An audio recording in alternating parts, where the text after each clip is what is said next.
Le premier secrétaire du Parti socialiste Olivier Faure plaide pour un candidat commun de la gauche et des écologistes en 2027, mais souhaite une personnalité qui rassemble et rejette une candidature de Jean-Luc Mélenchon.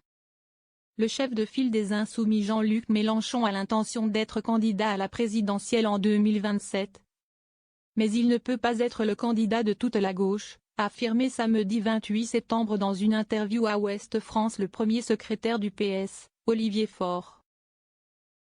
Pour être au deuxième tour en 2027, nous devrons présenter une personnalité qui rassemble toutes les sensibilités de la gauche écologique et sociale, estime le socialiste.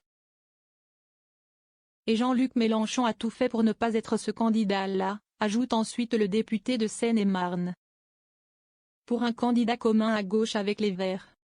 Olivier Faure plaide pour un candidat commun de la gauche et des écologistes, qui pourrait être choisi via une primaire, un conseil des sages, une convention citoyenne, un mélange de plusieurs procédés. Car partir à l'élection présidentielle avec 2, 3, 4 ou 5 candidats de gauche au premier tour.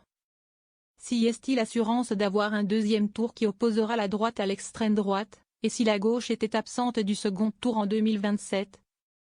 Pour la 4e fois en 25 ans, il n'est pas inimaginable qu'elle vive alors sa propre disparition, avance-t-il. Si le PS, le PCF et les écologistes ont fait alliance avec LFI pour les législatives anticipées. Les trois partis s'étaient opposés à ce que Jean-Luc Mélenchon soit leur candidat pour Matignon.